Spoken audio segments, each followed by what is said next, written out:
The year is 117 AD, and in the far reaches of Rome's power, amidst the throes of their campaign against the Parthian Empire, Emperor Marcus Upilius Trajanus, or as we call him, Emperor Trajan, took his final breath.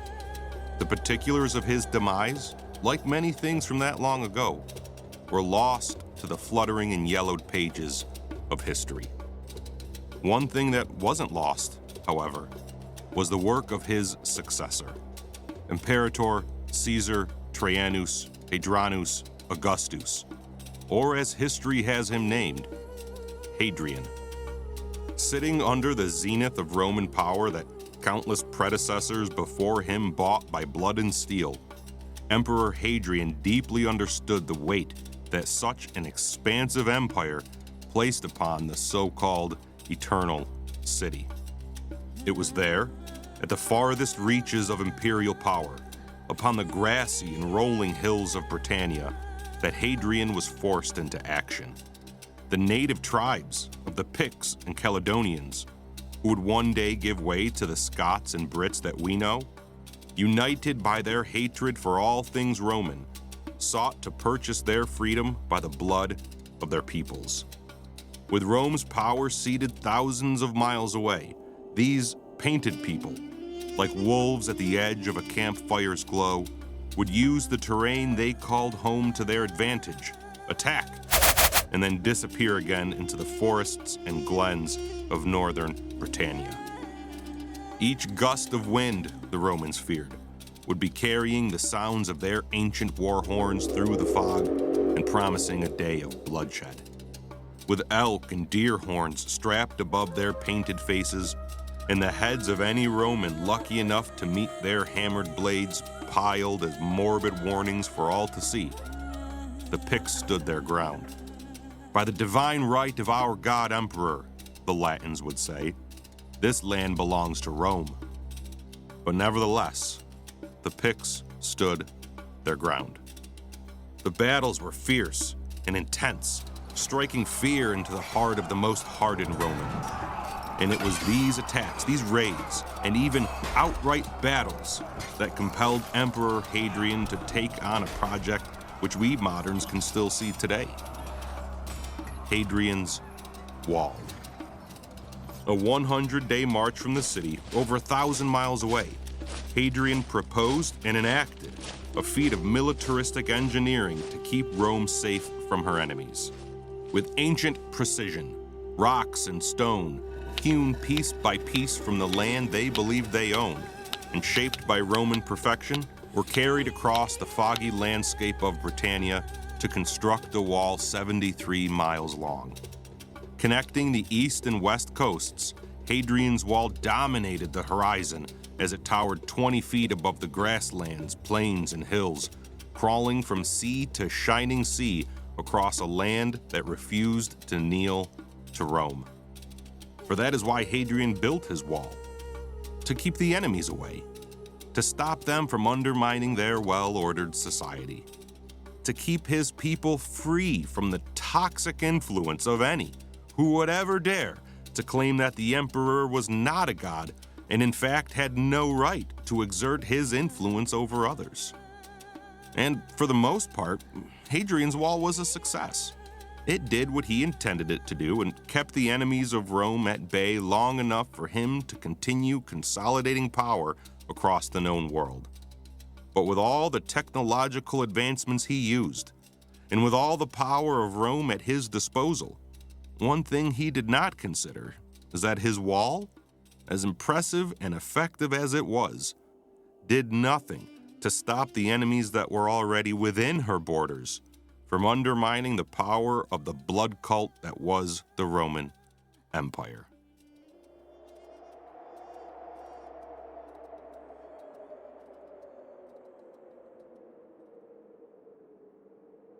What we're doing here is a righteous act, gentlemen. Never back down, never what? Because of the work that he has done in you already, never, never, never give up. Never stop. Keep pressing on, keep fighting, keep walking, keep moving. Then I heard the voice of the Lord saying, "Whom shall I send? And who will go for us?" And I said, "Here am I. Send me." Welcome back to the Golden Bones podcast, children of God. As I promised in the last episode of Season 1, this season is going to be a little bit different. Yes, we still want to encourage you blood-born saints of God to go out and save the world. That'll never change. And yes, we still want you to walk out the truth of Galatians 2:20, and though you have died, yet you still live. Of course. But to help you along this most dangerous journey, we are going to be looking at the lives of those whom Tertullian once said are the seed of the church. This season, we will be talking about martyrdom. Saints from both ancient and modern times who were killed because they believed that Jesus Christ is not only God, but the only way into eternity. One thing that needs to be said, though, for those of you unfamiliar with the study of the saints, or hagiography as it's called, is that the further back in time we go, the stories are a little embellished. Were there actual visions and literal miracles? Perhaps. Did the divine providence attributed to their lives unfold in all of the specific ways that the stories claim? Maybe.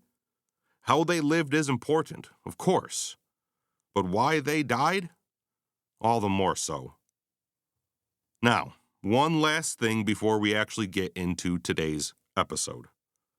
There was a story written in 1678 that I'm sure many of you have read, Pilgrim's Progress. Written by John Bunyan, this allegory paints a beautiful picture about what life is like for someone who believes. The main character, Christian, not long after listening to a man named Evangelist about how to get to the celestial city, meets someone else, Mr. Worldly Wise Man. And this well-dressed and well-spoken gentleman, though his words were meant to convince Christian to give up, are still true. He tells Christian, "Curse the advice of the evangelist, for there is not a more dangerous and troublesome way in the world than the one he set you on." Be warned, brothers and sisters, because Mr. Worldly Wise Man was right. There is not a more dangerous or troublesome way in the entire world than the journey that leads to heaven. It is filled with every danger our enemies can crash against our weary shores. On this perilous journey, there will be untold pain, hunger, clashing swords, loved ones turning their backs on you, burning stakes, and smoking rifles. There will be fire-breathing dragons plucked from the tales of old if your heart is set upon the celestial city. And you will stand face to face with the dragon Apollyon himself. And just like Christ left a trail of blood to lead you out of your own grave, countless saints before us have left a trail of crimson for us to follow as well. And when you see those rose-colored waymarkers beneath each step, reassuring you that you are on the right path, will you continue forward? When you see drops of blood warning you of what's to come, telling you you're headed in the right direction, will the next step be worth it? My prayer this season is that you will see the eternal worth of not only living for Jesus Christ, but echoing the words of the apostle, you will count your life as nothing and see the worth of dying for him as well. He is worth the hungry lions of Rome that paced back and forth, snarling at their soon-to-be meal. He is worth the cold and dank gulags of Soviet Russia and the countless basements of North Korea. He is worth the shining scimitars of the Saracens and the swirling flames of burning stakes. He is worth every relationship, every tear, every sleepless night, and every drop of blood. When the lions and tyrants that stand against our God stand against you, What will you do?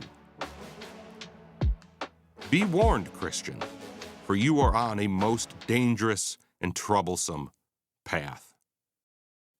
Now, please, sit back, put your feet up, gather your loved ones by your side as we travel back in time to the 1st century to hear the story of Saint Eustace.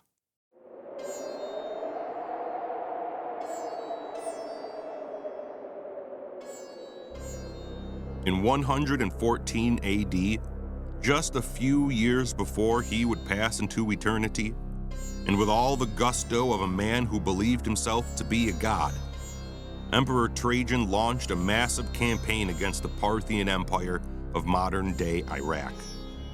With the springtime sun of the ancient world beating down upon them, the Roman army marched 2,000 miles away from home. Were the journey too long or the thirst for battle too much to contain, every Roman would have been fueled by countless fables of the mystical land beyond the Tigris. They said to each other, "It is a land of gold and gems, where the kings eat from golden dishes and sleep on beds of silver." Or, "It is a land overflowing with the most pungent spices and delicate fruits, fit only for emperors and their concubines, and were the treasures of the East not enough to keep them marching forward, they called to mind the women that they would soon meet, women of such beauty that one said to another that were it not for their veiled faces, a simple glance could seduce the most strong-willed man." It was a land of mystery, a land of danger, filled with animals no Roman had ever seen and winged serpents bred in the marshes of Babylon. It was a land fit to be conquered by those who saw themselves as the apex of civilization, those who brought order to chaos and law to the lawless. It was a land destined to be Roman, regardless of the star-born magic that guided their kings. With the promise of a battle worthy of 1,000 garlands when they returned, the Roman army marched to Seleucia, a city built in 305 BC by Alexander the Great himself. And while his empire did fall to ruin after his death, with 4 of his generals each vying for power, here and now, Rome stood strong. Here and now, the streets of Seleucia were filled with Roman eyes hungry for glory. And all of them set those death-hungry eyes directly across the ancient waves of the Tigris upon the center of Parthian power, the city of Ctesiphon. As Trajan prepared his men for battle, laying out a strategy he was sure would take the city, his orders were received with eagerness by one of his generals, a man named Placidus, general of the 10th Legion, master of 3 auxiliary cohorts who bore the command of nearly 10,000 men. He was a general whom history records as being an illustrious man, a general of great renown, noble and mighty at arms. He was faithful in duty and held in great honor by everyone under his command, and even by the emperor himself. This general, Placidus Imperator Exercitus, not long after the glory won for sacking the capital of the Parthian Empire, would change his name to Eustace. Before that fateful day, though, there was a city still standing between Trajan and the Persian Gulf. There was a city still standing between Rome and the rest of the world, and it was directly across the Tigris from where he and Placidus stood side by side, ready for battle. While Trajan and Placidus prepared to cross the Tigris, and unknown to the Parthians, another army, under the command of Lucius Quietus, encamped at the Caspian Sea, closed in on Ctesiphon from behind. Fully unprepared for Western warfare, the Parthians met the gathering waves of ancient Rome in brutal measure. The walls of their city, mud and clay baked under the desert sun, were no match for the iron-headed battering rams and siege engines. It wasn't long before the walls of the city were breached and the glory of Rome shone through in tight formations of blood-stained steel. And it was there, as the west poured into the east, where cultures clashed upon the sands of Ctesiphon. The men under Placidus, seeking to earn his favor by sword and shield, descended with ferocity upon his enemies, with their general at their side and his steel advancing civilization ever eastward, limb by limb. The Roman army was met with equal fervor by the cataphract cavalry of the Parthian Empire. These defenders of the East, men of iron, atop iron horses, were warriors clad in armor that shone silver in the light of the desert sun. It was one such warrior who left Placidus with a jagged and purple scar from ear to chin along the line of his chiseled jaw. Steel for steel and blood for blood, the Parthians fought against the encroaching Romans. Each side took their losses. Each side felt the sting of ancient warfare. But as valiantly as the men of the East fought, and as red as their army was stained, they stood no chance against the weight of the West. In 115 AD, Emperor Marcus Upilius Traianus, conqueror of the East, with General Placidus Imperator Exercitus, stood atop the slain and sacked capital of the Parthian Empire. The story of Trajan's Parthian campaign and the hubris to reach further than Alexander ever did could go on and on. We could tell tales of glory from his battle for Armenia. Or we could talk about the fierce and dark tribal warfare he was met with in the Zagros Mountains as he fought his way into Iran. But, unlike Emperor Trajan, we need to return to Rome. After the fall of Ctesiphon, Trajan's army continued to push the limits of Rome's influence eastward until his death. It was this massive expansion that forced his successor, Hadrian, to build his wall. Rome, as great as she was spread too thin. Each city that fell under her might, each empire that met its end, simply added more and more enemies than she could handle. Placidus, for whatever reason Providence handed him, returned to Rome.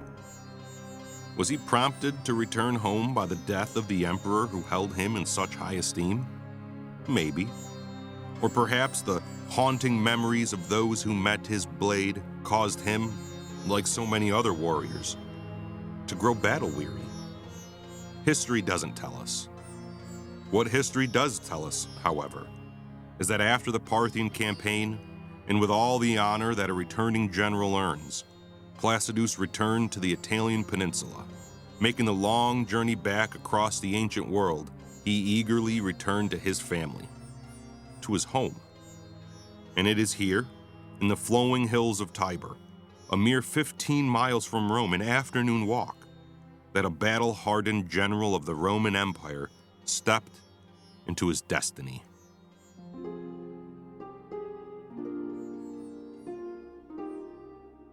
This countryside that Placidus called home, Tiber, was a place of such beauty that in the 16th century, years after him, Cardinal Ippolito II, after destroying the villa that Hadrian built for himself hundreds of years prior to build his own home, commissioned the Garden of 100 Fountains. It was, and even still is, a place of solitude and peace, where Italian waters gently flow from marble statues of flowers and eagles. Even today, this village, now named Tivoli, is a place of such majestic wonder that the waterfalls call out to tourists from all over the globe. It was this place of natural beauty, with flowing waters crashing over the untamed landscape, that Placidus called home. With bright pink oleander blossoms and deep green ivy stretching across the land of a sprawling country estate, well fitting for a valiant and honorable war hero. His wife, Theopista, awaited his return, with their sons, Agapius and Theopistus, by her side. Finally, Placidus was home, a place of peace and love, free from the flowing red of his enemies. And even if dreams of violence that he himself carried out woke him in the dark of night, he would not be springing awake to the smoke and cinder of battle. but to the loving embrace of wife and child. No more was he holding the line, and no more did his sword taste the conquest that earned him this place of safety that he so enjoyed. But it wasn't simply his home that was this place of safety, the various rooms each filled with the sound of laughter or the scent of his next meal. It was the entire countryside. It was a hilly and rugged land, nestled into the foothills of the Apennine Mountains, where the Roman Campagna rose into the highlands. It was in these vibrant hills, untouched by the brilliance of modern architecture, where Placidus often went to feed his family. The game was plentiful, with deer roaming and grazing through the forests above Tivoli, and it was food readily available for any man willing to put in the time and effort. And he was just such a man. He was made for this. Being a soldier, he knew how to track. He knew how to kill. The land before him, like so many books, was open and ready to be read. Each broken twig or misplaced leaf caught his attention. He knew where his prey would take shelter, which paths through the undergrowth they daily called upon, where they rested and where they rose. He knew that a hilltop would frame his silhouette against the rising sun, giving his position away, and that the wind must always be in his face to carry his scent far from him. He took careful note of their favorite berries, which tree the bucks would scrape their antlers on, and even changes in their behavior. When the wind was cold and harsh, he knew where to go. When the wind held itself back behind the mountains and the sun bore brightly upon the canopy, he changed his path. He walked differently.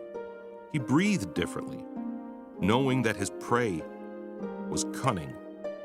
This was his forest, his land, given to him by his gods, and the game he harvested was evidence of their favor. One cool morning, the sun just beginning its dance with the horizon and his yearly harvest ever approaching, Placidus entered the woods. Beams of amber light broke the dawn and danced across the forest floor, sweeping away the shadows of the lingering night. And the birds, waking to the day, filled those ancient woods with their song, a chorus of sweet melodies carried on the wind, harmonizing with the breeze as it rustled through the branches. A gentle brook, one he often sat beside in the later hours of the day, bubbled against its banks and calmed his nerves as he anticipated the cool drink it would provide after the hunt. Today was the day, he thought. The day when all those stories he had been telling his wife would be proved true. In hurried and excited tones, the kind every man has used when telling stories of the hunt, he told her about all the telltale signs of a big buck, a stag, that he had been seeing for weeks. And the forest never lies. An afternoon walk from his estate into the hills he called home stood a grove of wild grapevines, too far away to be maintained and frankly not worth the effort. He was content to leave this grove as the gods intended it to be, wild. That's not to say, though, that this plot of land was unusable. Everything but. He would often gather his wife and sons together, fill a basket with fig cakes and bread, take advantage of the cool Mediterranean autumn, and walk together through the hills. They would laugh together, offer up a sacrifice to their gods, and Placidus would tell stories of glory from his adventures. His sons, fingers and faces stained with the fruit of the land, would roam and do all of those things that young boys do in the woods. It was this patch of land that he set his sights on that morning. Not because of the grapes, however, but because of the ash tree among them. You see, not only did these wild vines hold so many memories, they also held a clearing, a spot of open land large enough for a family to have a picnic beneath the shade of the dark green leaves of an Italian ash. With branches that hung down to rest on the rich volcanic soil below, standing stubborn before the vines, it was precisely the memories created beneath this tree that urged him forward on the march back from war. It was there amongst the vines, and standing atop a root-wrapped boulder, that Placidus taught his sons to face their fears. Ever upward he pointed them, branch after branch, ensuring he was there should they fall. But today, this mighty ash would earn its place in the memory of his family for a different reason. That very same branch his sons first stood upon had its bark stripped bare by the scrapes and rubs of a deer preparing itself for battle, and he knew all too well what that meant. When mating season began to grow closer, whatever buck felt like the territory belonged to him would scrape the velvet from his antlers, preparing to lock antlers with any who might cross his border. And today he could see its tracks in the clearing. They were spaced close together, so he knew its guard was down. And the forest never lies. With bow in hand, sword at his side, and each breath intentional, he followed the tracks before him. Ever gently he walked, ensuring that the sound of each footfall was quiet enough to disappear into the chorus of the forest around him. Little did he know, however, that each step he took deeper and deeper into those Italian woods, no matter how carefully it may have fallen, was nothing more than another step closer to his destiny.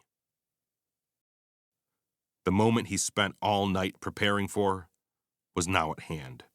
He could smell the sweet and bitter scent of the uneaten grapes that fermented and fell to the ground.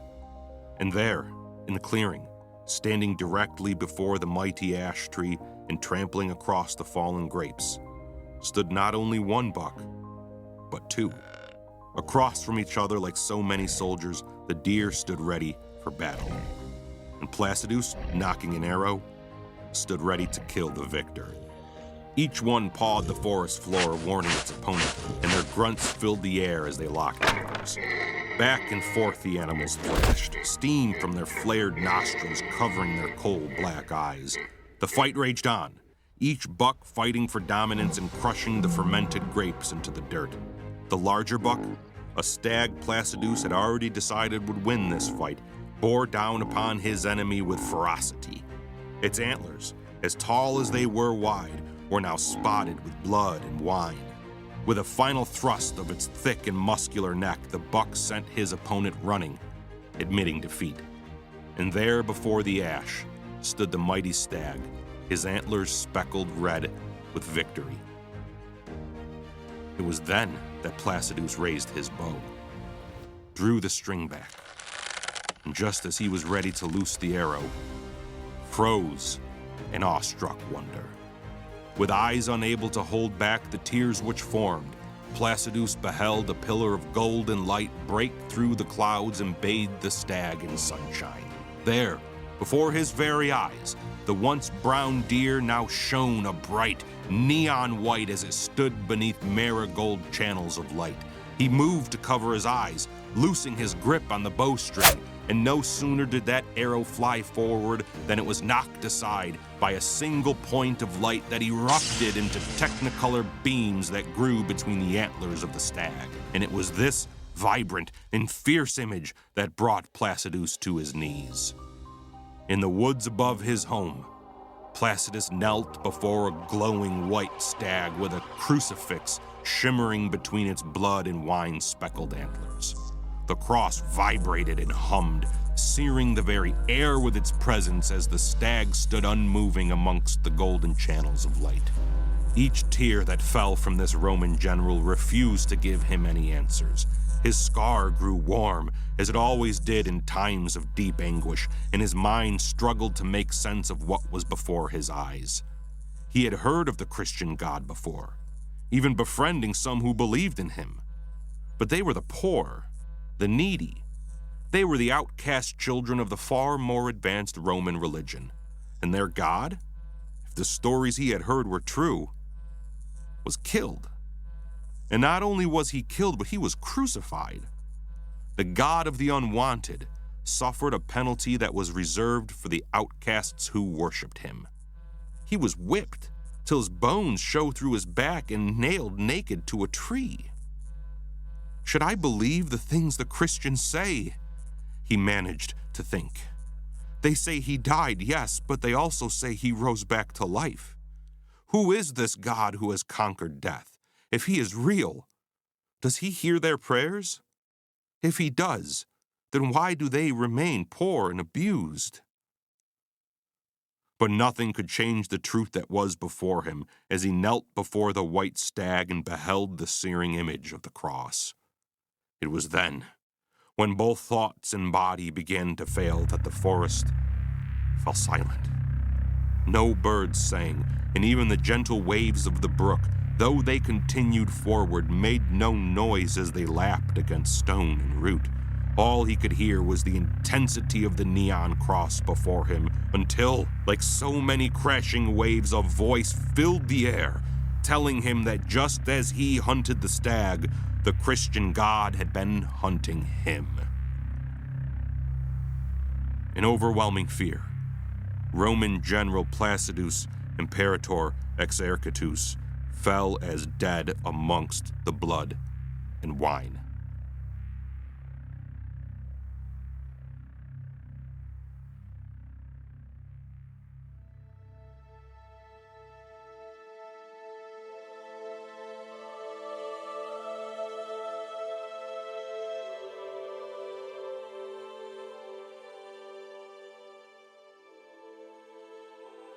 How much time had passed since he awoke, he couldn't tell.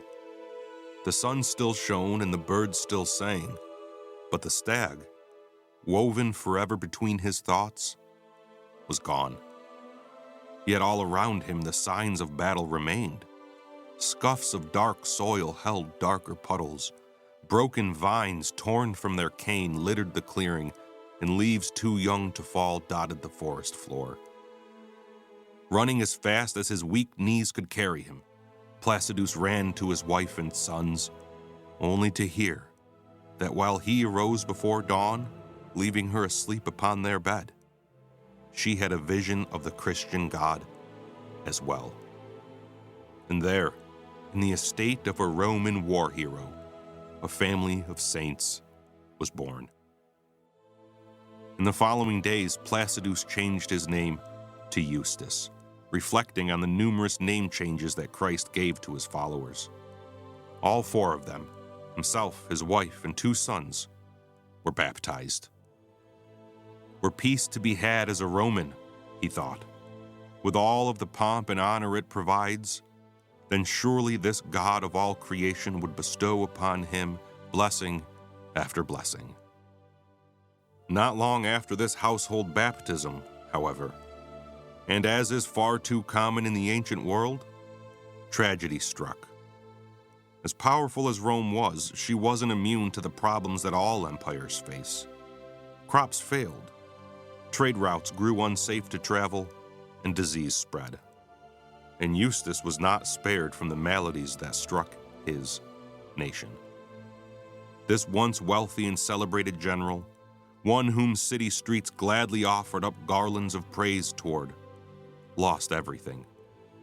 His property, his home, those halls his sons learned to walk within, and the very land upon which his life was forever changed, were all stripped away. No more were parades held in his honor, and no more did the oleanders bloom beside his bedroom window. No more position, power, or property. Everything he had worked for, everything he had killed for, had become nothing but memories of memories.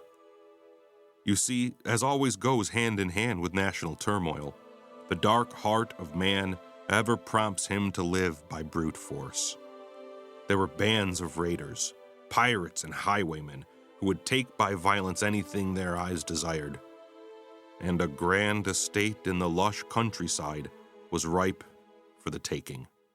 Had Eustace been awake then in the dead of that night, he would have seen the soft beams of moonlight that bathed his home broken by the approaching shadows. A cohort of rough-cut men, far outnumbering the small family, descended upon them with ferocity. Torches were tossed through windows, the house caught to flame, and Eustace, being a soldier, being a man, being a Christian, fought to save his family. Drawing his sword beside the billowing flames, the first bandit was hewn down in patristic glory. But no matter how swift and sharp his sword may have been, it was no match for their numbers. Surrounded on all sides, yet standing firm over the lifeless body beneath him, Eustace stood his ground, ignoring their laughter and taunts. But above the jeers of these pirates, and even drowning out the sound of the roaring fire that now lapped against his home, was a cry for help. And then cowardly backing away, the bandits ran from Eustace as the voice of his beloved and bound wife, Theopista, rang out like a trail through the darkness. Leaving this broken man to raise broken men, the pirates disappeared into the wild, his wife bound at their side.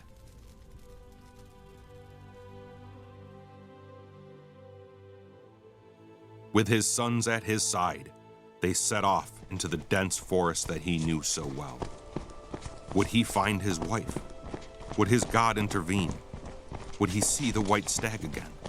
Would the voice of Christ again ring loud? Would the trail of his wife's captors remain once the sun rose?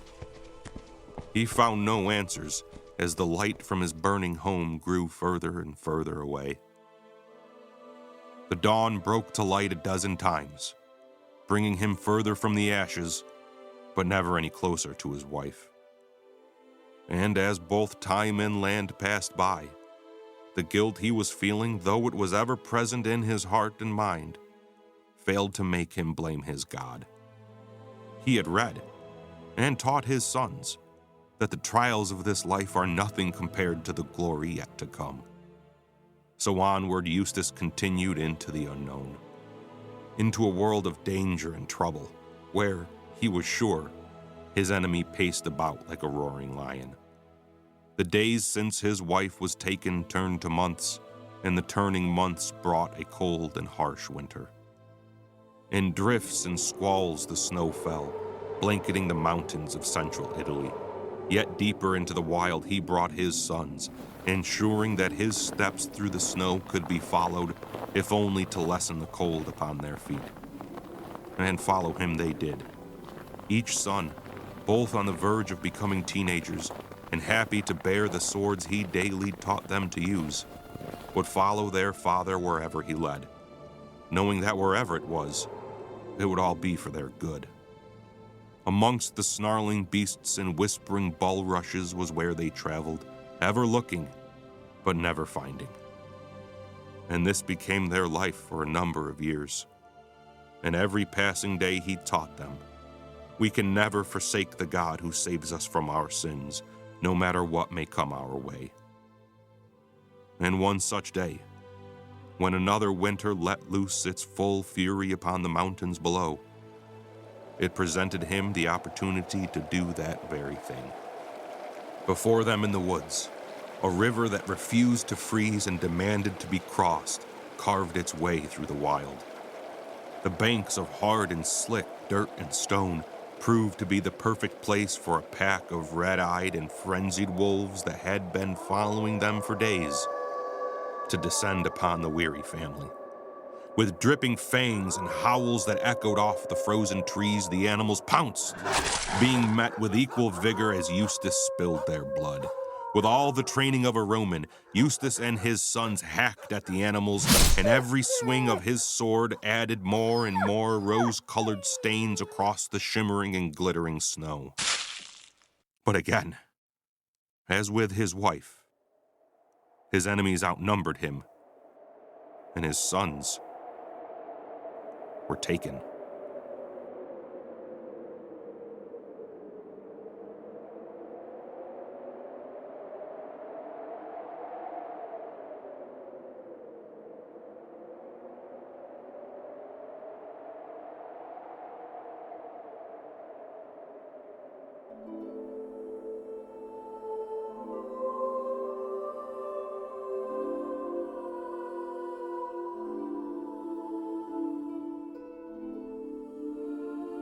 Cold and alone, with wounds he felt would never heal, Eustace had become the outcast, the unwanted, the broken down to nothing.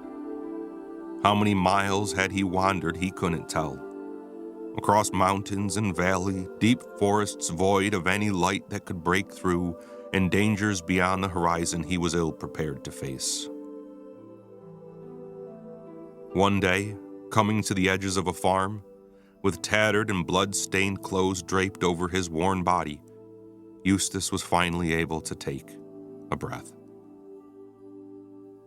Yes, the terrain was unfamiliar, rivers and hills he had never seen, and trees he had never read about, but it was still his homeland. It was still Rome. Had his life unfolded differently, he thought, maybe he could have taken joy in this new place, built a house, hunted the land, and lived as a child of the God he continued to believe in. Passing by the farms and into the village, he approached the people of this remote and detached town with nothing but humility and a promise to be a trustworthy and hard worker. For the next 15 years, Eustace lived in this unnamed village. He worked diligently, only ever speaking when it was required of him, and never revealed his true identity. Days and years crawled by as calluses grew once again on his hands, but these were not those formed by holding a sword, but a trowel. No longer were his tools spear and shield, and no longer did rich purple hang from his broad shoulders. Year after year he earned his keep there in the Mediterranean mountains, his mind never letting go of his wife and children. Her warm embrace still woke him every morning, and the laughter of his son still filled his ears, but only in his mind. On days when the sun was hot and the earth was hard, when the sweat that stained his clothing promised him a cool drink, he let his mind wander to such memories. He imagined how old his sons would be, if they would be strong and kind as he so often tried to raise them to be. He wondered if his wife still brushed her hair to the side while deep in thought, the way she did when he first met her. Day in and year out, he made a life by the sweat of his brow, and all along, the God who appeared to him above the white stag never abandoned him. All along, his faith remained. Never what it once was, of course, but far better. It was a faith tried in the furnace of affliction, one that had felt the burning flames of providence, yes, but came out the other side altogether different. Who that man now was would soon be called to the surface by the arrival of a Roman envoy. When the day had all but finished, along with the field work necessary to live in such an isolated town, a Roman envoy arrived. The setting sun, painting the sky purple and gold, framed him as he approached the field, the beauty of the scene standing in stark contrast to the black dirt. What was peculiar about this envoy, Eustace noticed, was that all of the pomp and prestige that Romans loved was missing. No armor or mail, and no sentry of troops that would otherwise have accompanied a messenger this far from the city. It was dangerous territory that Eustace knew all too well, but the dust on his cloak and the eagle on his belt could only mean one thing. This envoy bore an important message, and one that had to be delivered fast. With haste, the messenger revealed a scroll. The wax seal, a bright red spot keeping it closed, testified of the author before it was ever broken. This was a message from the emperor himself. In the years since Eustace first picked up the very same tool that now stood clenched within his dirt-stained hands, an old enemy had once again risen to power. Germanic tribes, barbarians from beyond the reach of Rome's power, living in the dark and uncharted territory beyond the northern border of the empire, sought to relive their victory from 9 AD. It was a story that every Roman soldier learned as part of their training, how a Germanic chieftain named Arminius, having been trained by the Romans themselves, defected to his native people and led half a dozen other tribes, all with a common hatred of Rome passed down to them since long before Caesar crossed the Rubicon, to stop the northern advance of the empire. In the depths of Teutoburg Forest, With 20,000 barbarians positioned strategically throughout the dense woods, he set upon an equal force of Romans, decimating the 17th, 18th, and 19th Legion. With images of that infamous battle still running between his thoughts, the envoy broke the seal, unfurling the scroll. Apparently, envoys had been sent across all Roman territories, crossing both mountain and sea, the one that stood before Eustace having ridden for months. Yes, the barbarians have returned, and yes, they are just as ferocious as they were before. And Rome needs help. The envoy spoke aloud, the authority of the empire carrying the words as he read, "If I had Placidus, whom is now called Eustace," the envoy said, pausing as he looked upon the ragged man before him, "I should not doubt to overcome my enemies, for he was a noble man and a true knight." The villagers passed glances of awe between themselves as they looked at the stranger-made neighbor. Was this quiet man, this hardest worker they had ever seen, was he a Roman noble?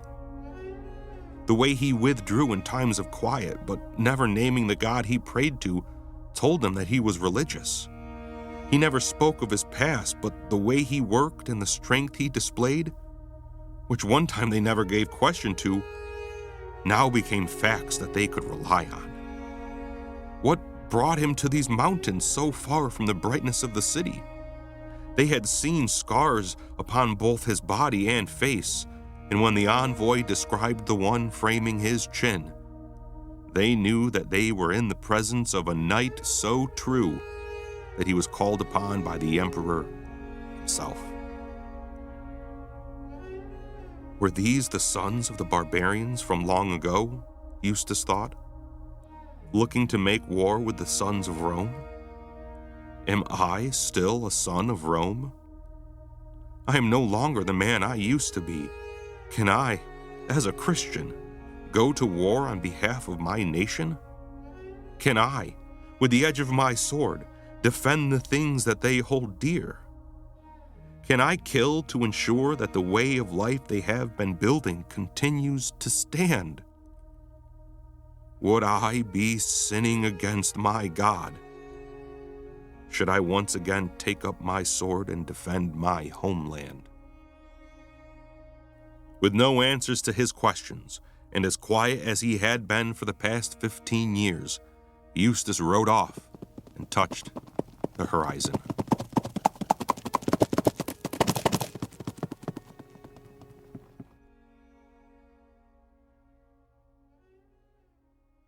Joining again the streets of Rome, Eustace rode his horse toward the emperor who called upon him. Past tents filled with food and drink, various shopkeepers selling their wares called out to the returning general with whispers of his fame spreading from tent to tent.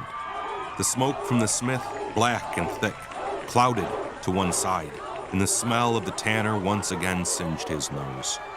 Closer to the palace he rode, closer to a decision he wasn't sure he could make, and closer to his destiny. It was just then that a voice rang above the chorus of praise that surrounded him. Not from a fellow soldier, or from the numerous citizens that stood about to welcome the return of this sought-after general. No, it came from a narrow alley, all but cloaked in shade with graffiti and prices etched into the cold stone. There, bursting forth from this ancient brothel, ran a woman half-clothed, shouting the name of her husband. And stepping down from his horse, stepping down from his place of honor, to embrace the prostitute before him, Eustace beheld Theopista, his wife. She told stories of horror and shame, of being sold more times than she can remember, and doing all she could to remain in Rome in hopes of the return of her husband, who was sure to redeem her from this life of slavery. And redeem her he did, for with honor and power was wealth, and it meant nothing for Eustace to drop as many coins as needed into the crooked hands of the man who owned her. With words praising the God who saved them both, Eustace told of the long days and longer nights he and their sons searched for her, and of their fight beside the river that refused to freeze. With chest held high, he told his wife that the swords of her sons drew forth the blood of wolves even as they were being dragged away. He told her of the 15 years upon a farm far away, and how through it all, their God had his eyes upon them. But the barbarians still gathered, and nothing but a blade would stop them. Promising nothing but the will of their God, Eustace hugged his wife and marched to war.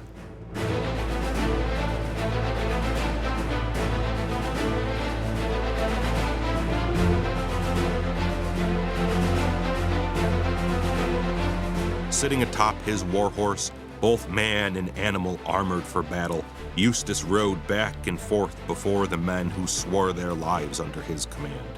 His armor, shining bright in the Italian sun, further settled in their nervous minds that they were not fighting under a normal man, no, but under a true and noble knight. One who regained a wife that was lost, yet still chose to grip a sword at their side, while hating that it needed to be wet again. His courage, spoken of around numerous campfires in the days leading up to this, was now being borne for all to see as they stood unmoving in the phalanx. Up and down the line he rode, his voice carrying far and wide upon the wind. He spoke of duty, of honor, of always facing whatever challenge may be brought before them, no matter how barbaric a challenge it may be. Seeing weak knees threatening to give way, he would stop, ensuring them that the glory which would soon be spilled from them would never die, but instead would be told to 1,000 generations yet born. He told them of imminent death, never denying the reality of what would soon be a day of red. And with each pass by the front line, though he rode atop a stallion, he met the eyes of every single man that stood before him. It was right then that Eustace set his eyes upon both of his sons. In shining silver armor, the young men met their father's gaze, recognition painting itself across their battle-ready faces. He stopped, fought a losing fight against the tears which formed, and it was right then that the first volley of enemy arrows broke the blue sky. With no time for a reunion, the engine of ancient warfare sprang into action. With trained precision, the gears of war turned towards their enemy. Father and sons, now brothers in arms, advanced beneath the safety of their upturned shields, and the death they never feared evaded them that day as they crashed against the barbarian hordes. Sword for sword and flank for flank, the armies of Rome crushed the uprising. Eustace, Agapius, and Theophistus never shined from the heat of battle. They did this. They stood side by side, advancing the west into the dark heart of uncharted territory, not because they were Roman, not because of the way they were raised, or because of the circumstances which were allowed to unfold in their life. No. It was neither the sword in their hands or the men at their side that filled this family with enough courage to look unblinking into the face of certain death. Because human courage will always fail. Human grit and man-made boldness will always fall short.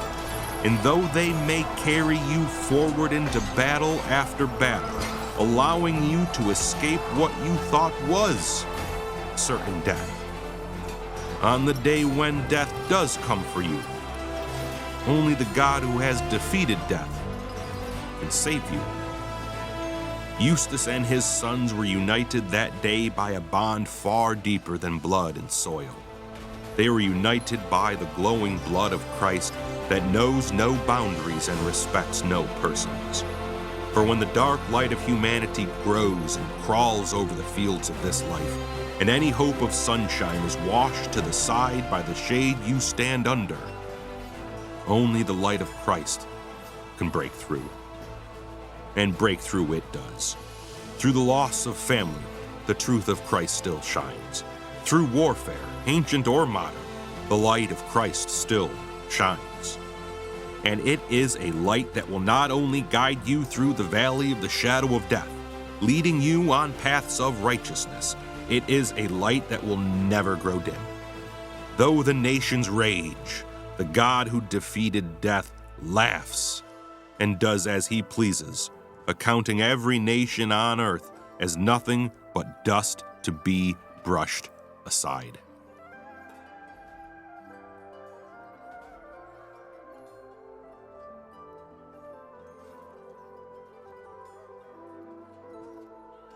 And when the dust of that battle was brushed aside, with barbarian bodies baking beneath the Mediterranean sun and birds feasting upon the corpses, Rome stood victorious. Praise and adoration were heaped upon Eustace, the emperor himself celebrating the return of this most noble knight. This war was won because a general thought to be gone forever once more stepped into the field of battle and tread across his enemies. But to Eustace, that military victory was nothing compared to the return of his family. United after a lifetime apart, a lifetime of pain and sorrow, this family now relished in the providential blessings of the God they all continued to believe in. Love was shared between husband and wife, and strategies of battle were boasted of between father and sons. Stories of their time apart were told across the table, just like so many stories before had been told in times past. But they would soon find out that this table was one prepared for them in the presence of their enemies. The grapes which gathered between them, bright and purple and promising sweetness, would soon give way to bitter wrath. To the emperor, the return of Eustace and the victory he bought for them by blood and steel was due to nothing but the gods of Rome. They smiled down upon him from Mount Olympus, well pleased at his decision to send for Eustace. What else could explain the success of the envoys happening upon such a random and isolated village? The sharp clang of the swords no longer rang through the air. The chariots no longer raced forward. The barbarians were stopped, and Rome, as it always had, still stood strong. A shining city on 7 hills for all the world to look to. To show their gratitude, as Rome so often did, Hadrian gathered the priests of Mars, instructing them to begin the sacrifices.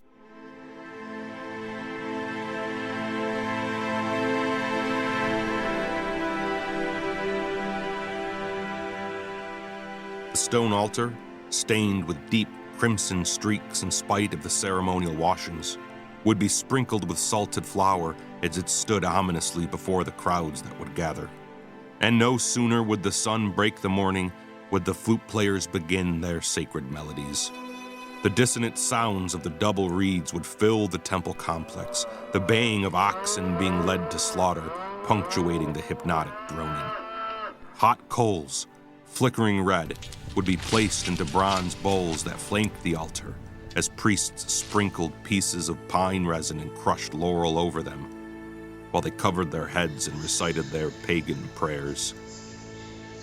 The priests would choose those plants on purpose because they were held as sacred to the god of war before which every Roman awaited their turn in the presence of. The animals, either an ox or a goat, would be brought forward, stunned, killed, and then have its entrails and organs and meat read by the diviners. Should they be smooth and free of defects, they would be placed upon the altar and burned. In normal times, the Romans would approach the altar, heads held low, and bow before the god emperor who would give his silent approval of this sacred ceremony, each of them sponsoring an animal.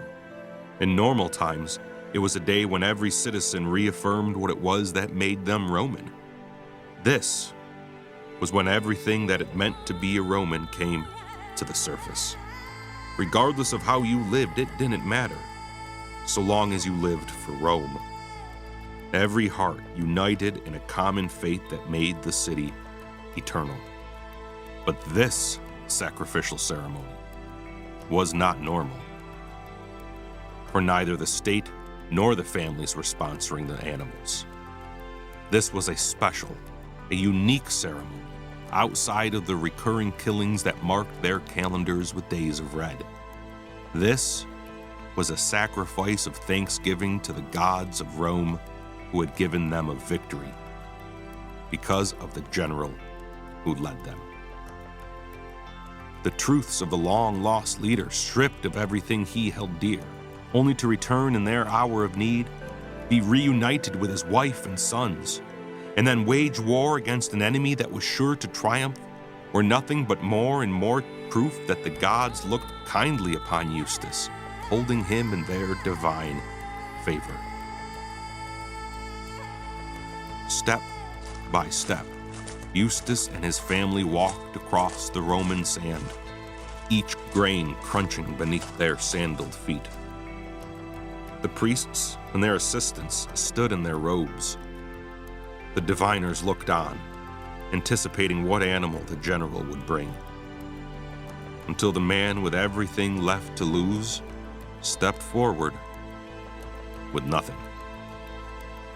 With wife and sons standing proudly at his side and no animal to speak of, Eustace stood silent before the entire world. His heartbeat slowed and his vision narrowed, knowing what a refusal to sacrifice would mean, not only for himself, for his family as well. Whispered curses of pagan zeal slithered throughout the crowd, soon giving way to the most cowardly among them shouting against his defiance. Slurs were volleyed from the back of the crowd as shouts of "Kill the atheist" were launched at him, simply because his God couldn't be seen and held. Others called him a hater of all mankind, because his refusal to sacrifice and appease the gods would enrage, provoke them to anger and action against mankind. Was this general prepared to shun the gods of Rome? Did the honor and praise bestowed upon him mean nothing? Hadrian himself sent for him, restoring to him both family and rank, and now was he prepared to lose it all? In unison, the priests and diviners looked to the god who sat enthroned amongst them, waiting his reaction. With a gentle motion that betrayed the scowl on his face, he calmed the crowd and commanded that a sacrifice was owed here and now. But Eustace refused.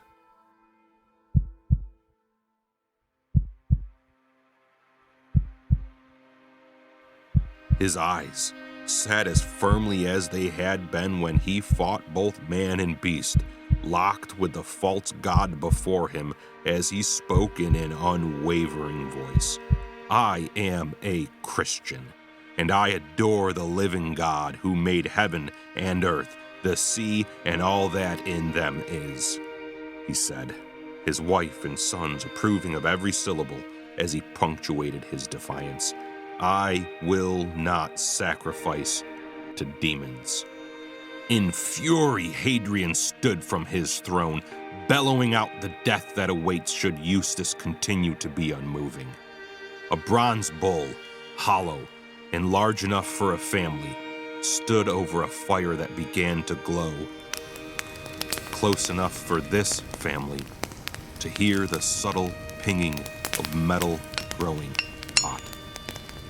With its head raised as if bellowing, thin streams of smoke pillowed up from the fire below and wrapped about the shining brass horns.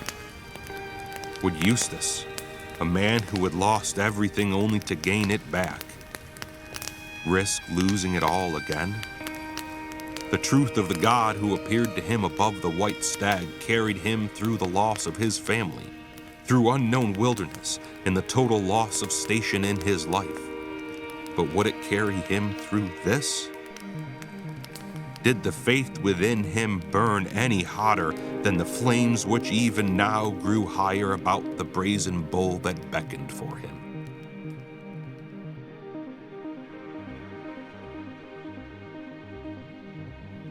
What is Jesus Christ worth to you, O listener?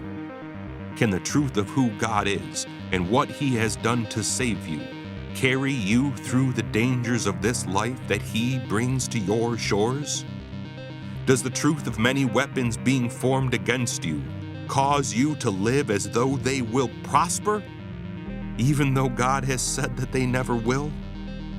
Will your tear-filled eyes look ever upward when everything in your life is torn from you like so many ragged clothes? I pray they do. For though the night may be filled with more tears than you feel you are able to shed, each one of them has been named, accounted for, and stored in diamond jars hewn from the depths of the mountains that he will one day cast into the sea. And all of them, even now, sit across the shelves of the eternal throne room where the God of all the cosmos, whose throne will never fade, whose scepter will never fail, and whose crown will never fall, has promised a bright and shining morning of neon joy for his children. And it was bought for them by the golden blood of his only begotten Son, Jesus Christ. He is worth everything. He is worth your life, day after day, until the sun does break upon your last day here on earth. And he is worth your death, though bloody and painful it may be. The enemies are many, children of God, upon this most dangerous and troublesome path, building themselves empires and nations. But hear this, you sons and daughters, we are the enemies at the gate. We are those who count it all joy should we be allowed to suffer for the cross. We are those whose death will do nothing but advance the church against those black gates that are destined to not prevail against us. Because he who lives within us is far greater than any who live in the world. With pagan rage dripping from his face, Hadrian pointed a jagged finger to the brazen bull, tongues of fire now licking the metal, only to be met with further defiance as the Christian spoke again. Your threats do not frighten me, Eustace said, wrapping his arms about his wife and sons as he continued.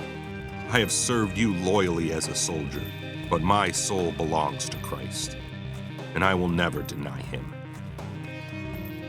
And that was enough.